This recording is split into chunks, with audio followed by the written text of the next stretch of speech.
আসসালামু আলাইকুম গাইস, কেমন আছো? সবচেয়ে টাকা দিলে সব কিছু কিনা যায়, মনটা কিন্তু কিনা যায় না। সে মতন নারীগুলি যার বাপ মা দেয় তার পুরুষটাকে ছেলেটাকে হাতে তুলি দেয়, একটা বন্ধন। এই বন্ধনটার জন্য ছেলেরা তার স্ত্রীর জন্য জীবনটা শেষ করে দেয়, কিন্তু মেয়েটা বোঝে না স্বামীর স্বামীর কত কষ্ট।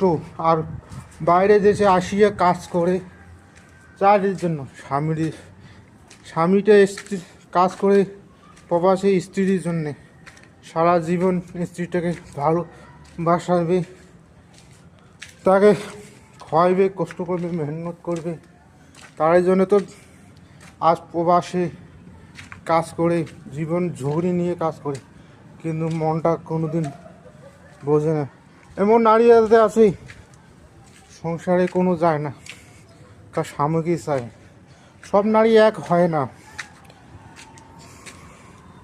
টাকা দিলে কিন্তু সব কিছু কিনা যায়, এই মনটা কিন্তু কিনা যায় না।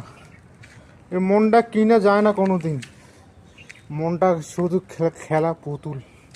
আজ মন নিয়ে খেলাইলেন, কাল ভাঙি ফেলাইলেন। কাল জগা দিলেন, তার ভাঙি ফেলাই দিলেন। এই তো নিয়মটা এই তো। কষ্ট দুঃখ থাকলে সব কিছু হয়।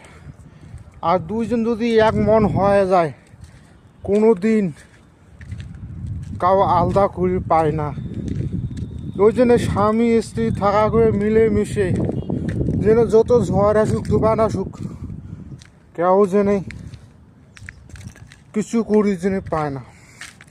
ওই জন্য দিদি ভাইগুলো বোনগুলোকে বলছি, ভালোবাসতে পারলে স্বামীকে ভালোবাসো, স্বামীকে মর্যাদা দাও। একদিন তোমার সুখ শান্তি সবগুলি আসবে।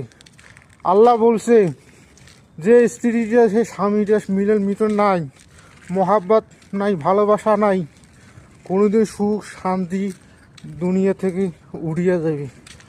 দুঃখ সুখ শান্তির জন্য করলে স্বামী স্ত্রী মিলে সে থাকা খাইবে, মহাব্বত থাকা খাইবে। দেখবে একদিন তোমার একদিন